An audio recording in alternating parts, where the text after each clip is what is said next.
channel. I hope you are all doing good. Today we are back to you with our reading series from Srimad Bhagavatam, Nityam Bhagavata Sevaya. In the previous video we have recited the verses from Canto 1, Chapter 2, verses 1 to 5, where Srila Suta Goswami offer his obeisances to Srila Shukadev Goswami, Lord Narayana, Nara Narayana Rishi, Mother Saraswati, and the author Srila Vasudeva, before starting answering the questions of sages through reciting the Srimad Bhagavatam spoken by Srila Shukadev Goswami. Today we will start from verse 6. Narayanam namaskritam naranchaiva narottama devim saraswating vyasam tata jayamudirayet srinvantam sakatha krishna punna savana kirtana hridyantastu abhadrani vidunati shurissadam nashta prayeshu abhadreshu nityam bhagavata sevaya bhagavati uttama sloke bhaktir bhavati nashtaki. Om Namo Bhagavate Vasudevaya. Om Namo Bhagavate Vasudevaya. Om Namo Bhagavate Vasudevaya. So, Srila Suta Goswami is now answering the first two questions asked by the sages. The questions are, what is the ultimate good to all the living being? And what is the essence of all scriptures by which the self can be satisfied? So all the Vedic literature offer us four goals: the Purusharthas, Dharma, Artha, Kama and Moksha.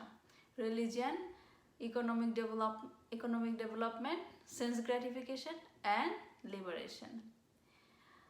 In Srimad Bhagavatam, Canto 1, Chapter 1, Verse 2 rejects all those four Purusharthas. If all of those are selfishly motivated for sense gratification.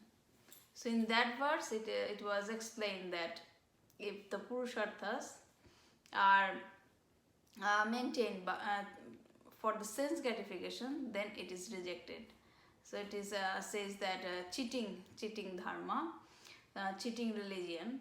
The highest religion is the loving service for the pleasure of the object of love, and Srimad Bhagavatam is teaching us. Thus Srila Suta Goswami compares this highest religion with those cheating religion, glorifies the highest dharma, and through this he is answering these two questions. So let's go through the verses. First, the verse 6.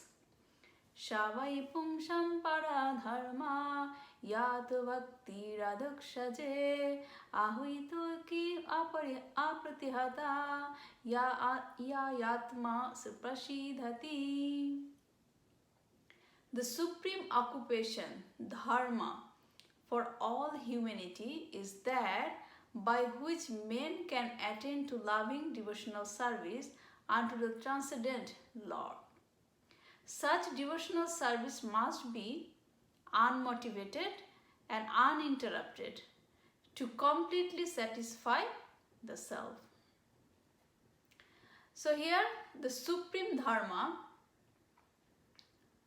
for the mankind is mentioned. What is that? Lord Krishna also in Bhagavad Gita, chapter 18, verse 66, told us about the supreme dharma. Sarva dharmana parityajya mamekam sharanam braja. Here, Srimad Bhagavatam is also telling us the same point, that the supreme dharma is by performing devotional service unto the transcendence, the supreme personality of Godhead, Sri Krishna. Now here, this verse is further explaining about the devotional service, that how it should be performed. The devotional service should be ahuituki, means causeless, unmotivated, and apratihata, unbroken, uninterrupted. And this will satisfy oneself. So, to get the satisfaction of one's life, one must offer the pure love. Let's discuss some points from this verse. First point is the parodharma. Shavai pumsham parodharma. Parodharma means occupational duty, not the sentiment, not the faith, like Hindu, Muslim, Christian, etc. These are all faith. Prabhupada explained nicely in his Srimad Bhagavatam class that what is dharma. He said that dharma is that what cannot be changed. Faith can be changed. One Hindu person can be changed into Muslim. One Muslim person can be changed into Christian. But one's dharma cannot be changed. So faith can be changed, but the dharma cannot be changed. Prabhupada gave a very nice example to explain this one. That he said that if you consider yourself as a government servant and you are serving as a secretary, but tomorrow you become Hindu or Muslim or Christian, but that does mean that your responsibility, that your service is changed in your working place? No. So your occupation will continue. So what is our business? Our occupation as a human being?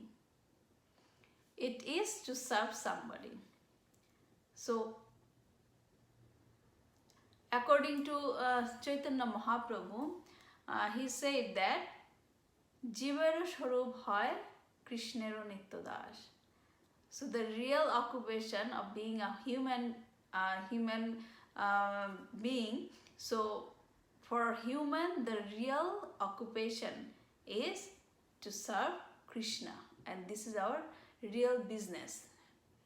But we have, unfortunately, we have forgotten this, and we are serving Maya instead of serving Krishna. That service is whomever is called dharma, the permanent occupational, the service, wherever you, whomever you are servicing, is called the occupational duty. This is the permanent. But in the case of faith, it is not permanent. It can be changed. So everybody is serving someone, whether it can be a family or nation or community. But this service cannot be complete until the service goes up to transcendental loving service of Krishna. That is the perfection of service, and that is called dharma. Parodharma means permanent, eternal, sanatan, whereas Hindu, Muslim, Christian are also called dharma, but it is temporary. Therefore, the highest perfection of human life is to achieve the love of Godhead, as stated by Lord Chaitanya Mahaprabhu, Prema Pumartha Mahan. So, the paradharma is to achieve the love for the Godhead. The next point is adhokshaje. Yato bhaktir adhokshaje. The Lord is beyond the sight. Aksha means eye, and ja is a born of. Akshaja is the knowledge that is born of the eyes or visual perception. Adha. Adha means pushes down. So adhakshaje means the Lord who pushes down the knowledge that is born of sense of perception. So the Lord is beyond the knowledge of sense perception. Although he is beyond the sight, but we can actually develop love for him. Adhakshaja means you cannot perceive supreme absolute by the sense perception. You have to learn it by Shruti, by studying Vedas, by hearing. So if you simply hear about God, then you will see God by hearing. And the next point is ahituki apratihata. Now, what kind of love is mentioned here? The love should be ahituki and apratihata. Means the love of Godhead should not be for any other reason, not for any desire of material benefit. In Bhagavad Gita chapter 2 verse 42 to 44, Krishna is talking about that. In Veda there is mentioning about various fruitive activities for elevation to heavenly planet, resultant of good birth, power, and so forth. For those people, the resolute determination of devotional service for the Supreme Lord is not possible. And also apratihata means this love cannot be checked. That there shouldn't be any interruption. That love should be unconditional. Those who worship Lord for material gain sometimes disappointed by not gaining as per their desire and questioning their service to the Lord. In that case, there the no love existed. The love should be uninterrupted. So that is ahituki apratihata. And the next point from this verse is shuprashidati, completely satisfied. The practice of that kind of love will bring the satisfaction of the heart. Now, what is the outcome of this unconditional and uninterrupted love of Godhead is explaining in the next verse. Let's go to the next verse. Vasudevi Bhagavati Bhakti Yoga Prayojita Janayati Asu Vairagam Jnanam Chayad Ahitukam. Translation: by rendering devotional service unto the personality of Godhead, Sri Krishna, by rendering devotional service unto the personality of Godhead Sri Krishna, one immediately acquires causeless knowledge and detachment from the world. So here in this verse, it talked about the knowledge and renunciation in relation with the devotional service. When in the previous verse talked about the devotional service as the topmost dharma, now people may ask the question with the conception that in the path of spiritual advancement, the goal is to attain liberation. For that one must need the knowledge of transcendence. So this verse answers the question. It says that both the transcendental knowledge and the liberation, the detachment, are the byproduct of devotional service. How will that happen? By rendering the causeless and uninterrupted devotional service, the detachment from this material world will come soon, and the one will acquire the transcendental knowledge. When we offer our heartfelt love to God, the offering will lead to birth of two children, knowledge and renunciation. So the children will follow the path of their mother. So the bhakti is the mother and Gyan and Vairagya are the children. Prabhupada nicely explains in his Srimad Bhagavatam class that in our human life two things are needed, knowledge and renouncement, and both of these should be combined. Without the knowledge, the complete renunciation will not come. And the process of method how to attain both these are given here in this verse. What is that? Vasudeve Bhagavati Bhakti Yoga Prayojita. Bhakti Yoga. Bhakti Yoga is the method. So through Bhakti Yoga, when you go through this path of Bhakti Yoga, both the children, the detachment and knowledge will come automatically. In Bhagavad Gita, Lord Krishna explains how to practice Bhakti Yoga.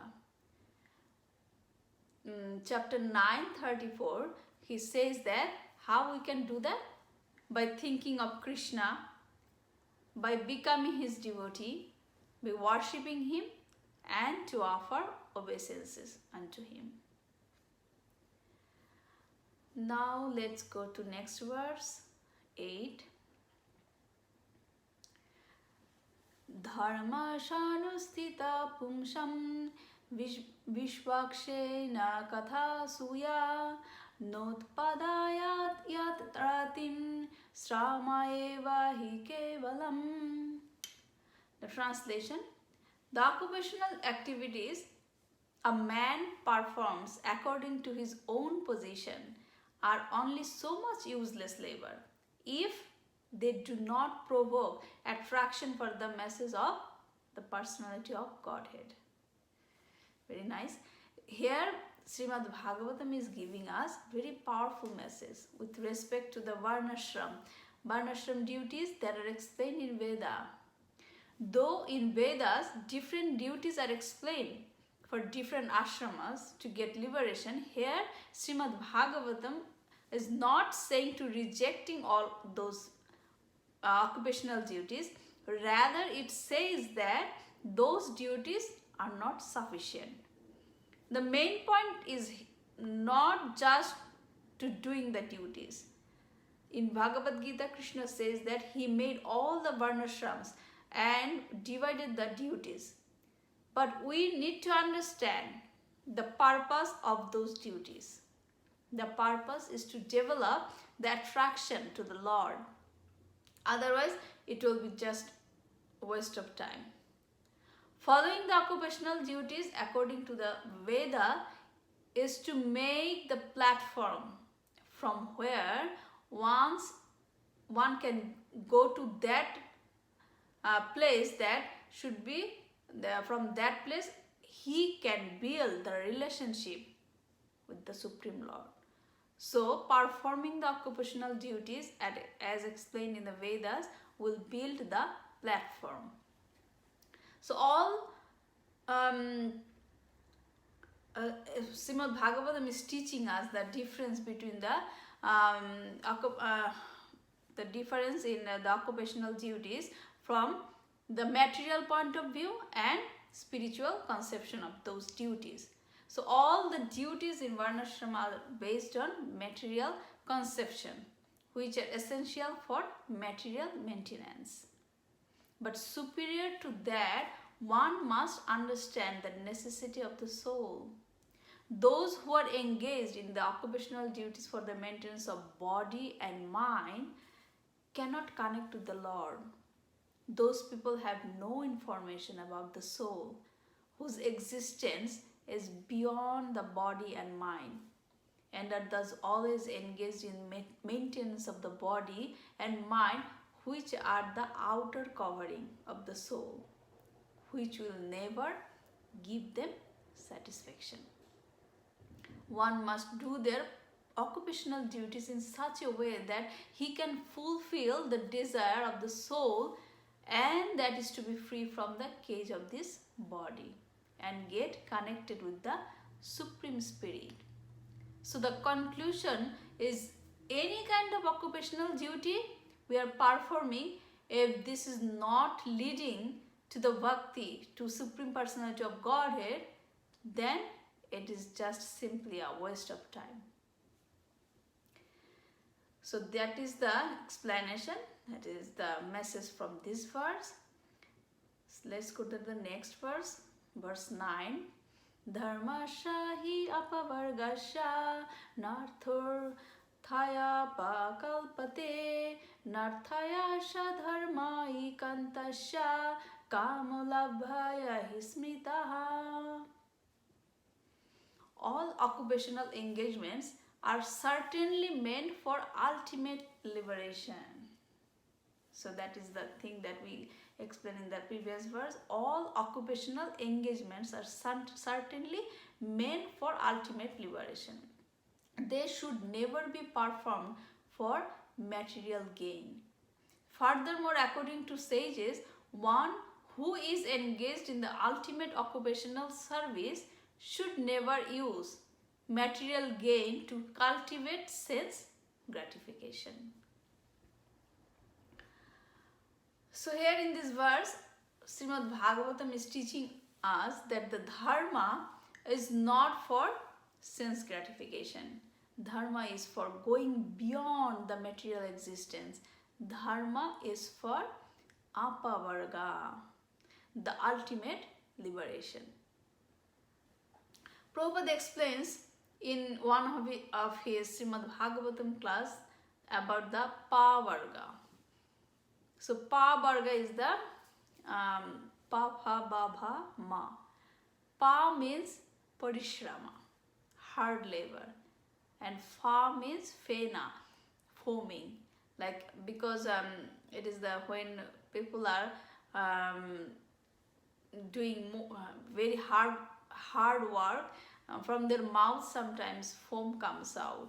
So, and sometimes we see this is happening in the body of horse, that Prabhupada was saying. So that fa means fena, means they are over endeavoring to get something for material gain. So pa is parishrama, fa is fena, and then pa pha bha means ba means vyarthata, means frustration. So in spite of when people are working so hard, they are frustrated, not gaining the thing that they are desired for. So that things make them frustrated.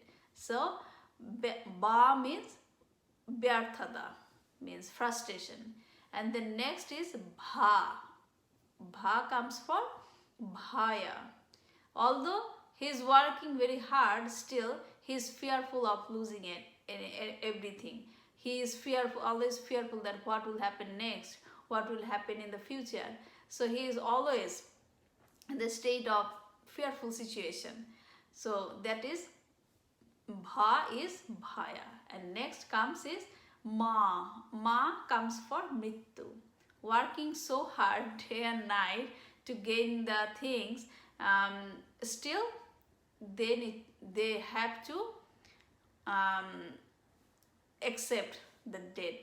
They have to die. So if you are taking birth in this material world, you have to accept the death. So your whole life, the main conception of this pavarga is you are expending your whole life doing hard parishram, and then your how can I explain this? You are parishram, you are doing so many things that pa is the foaming, that is the symptoms of hard labor, and after that you are not getting the thing and you are feeling frustrated, and after that you are always in the state of bhai to lose everything, and at the end you are going to be dying.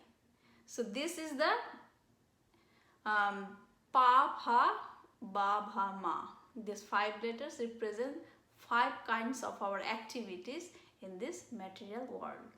So the dharma, the occupational duties are not pavargas. It is apavargas. A means not. So in this verse it says that dharmasya hi apavargasya. So dharma is not doing this kind of 5 activities.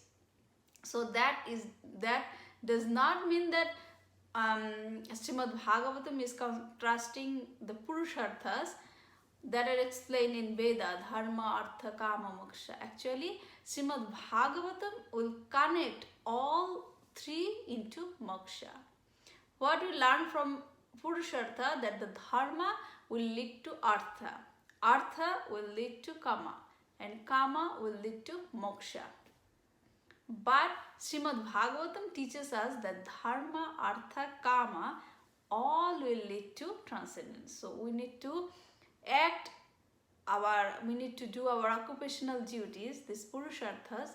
We need to act in such a way that from every stage that will connect to our main goal, to the transcendence.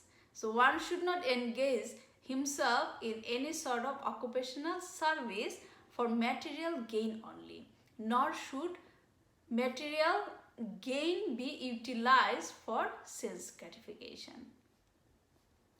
So let's go to the next verse, 10 is the Kamashane Pritir Labho Jiveta Yavata Jiva Shatvatta Jingisha Narthuyasceha Karma Bihi. The translation is, life's desire should never be directed towards sense gratification. The same thing, it is what is explaining in the previous verse. So life's desire should never be directed towards sense gratification. One should desire only a healthy life or self-preservation. Since a human being is meant for inquiry about the absolute truth, nothing else should be the goal of one's works. So in this verse, it is telling us, Srimad Bhagavatam is telling us what is the main goal of our human life. It is not meant for sense gratification. It's meant for inquiring about the absolute truth. So it is said, karma or desire that we have in our life should not be used for sense gratification. Kamasya nendriya priti. Kamasya means for of desire, not indriya, senses, priti, sense gratification. Rather, we should use it for self-preservation. Labho jiveta yavata. Jiveta means self-preservation. You need to maintain your body. You should think that you get this human body by the mercy of Lord, because this human body is the only way to get out from this material distress. So this is the only body. No other body can give you the way to out from this material world. So when you get the human body, you should consider this as a mercy of our Lord. So, and you need to understand that what is the main purpose of this human body, because in this human body, only in this human body, you will have the knowledge to inquire for Supreme Personality of Godhead. No other bodies can do that. So in this human body, you need to use the facilities of this human body to inquire about the Supreme Lord. And that's why we need to maintain our body. We need to eat, we need to work, we need to do so many things. But the purpose, you should understand that things you are doing to maintain this body, and in that way you can use this body to inquire about the Supreme Lord. You are not eating for your sense to gratify your senses. You need to eat to maintain your body. So Prabhupada said to maintain our body, we need to eat, we have to sleep, we have to enjoy senses, and we have to defend. Ahara nidra bhaya maithuna. So these are body necessities of life, and they are called kama. So when we are saying kama, kamasa nendriya priti. What is kama? Prabhupada explaining very nicely that kama are the ahara, nidra, ahar, nidra, bhaya, maithuna. So these are the kama. And in our human life, this kama is allowed.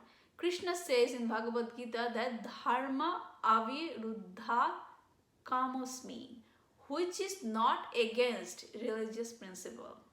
The sort of kama is allowed. But main point is this kama should not be used for sense gratification. But we need to connect the maintenance of the path of transcendental advancement. The purpose of life needs to be understood. People are engaged in satisfying their senses and took that as the purpose of the life. People are thinking that satisfying the senses or the desire will result in satisfaction. But this is not the thing. This is not the real thing. One approach is satisfying one desire will give birth to another desire. When we are desiring to get one thing, when we will get that, then you will get the another desire to get another thing. So one desire for sense gratification will give birth to another desire, and it will expand it to some other desire. But the satisfaction of the Supreme Lord will give us the supreme satisfaction. As a living entity, the purpose of life should be understood. The purpose of the jiva is tattva jigyasa. Jivasya tattva jigyasa. What is the meaning of life? What is the supreme object? Inquiring about the absolute truth. This is the main goal. Prabhupada said, one must inquire about himself first. That Krishna taught Arjuna in Bhagavad Gita that you are not this body, you are Brahman. Because without knowing oneself, one will misunderstand Krishna as ordinary man. When I can understand myself, then I can understand that Krishna is supreme. Me and Krishna are not the same. So if I'm not understanding properly about myself, how can I understand Krishna? So in that case, people misunderstand about Krishna. They think that Krishna is like me. Krishna is like a human. So we cannot understand Brahman and God or Parabrahman, Super Soul, without understanding the nature of yourself. This is called Tattva Jigyasa. So Jivasya Tattva Jigyasa. No other things will be the purpose of one's life or the goal of life. Natha yascheha karma vihi. No other things. No, nothing else should be the goal of one's life. So what is the absolute truth? We'll see in the next verse. So that's all for today. Keep chanting, reading Srimad Bhagavatam, then you will feel Krishna is beside you and you know a lot of things about Krishna. Keep hearing, keep chanting, keep Kirtanam. So Shravanam Kirtanam is necessary for us. So keep chanting and reading Srimad Bhagavatam. We'll back to you with our next verse in the next class. Until then, keep healthy. Hare Krishna.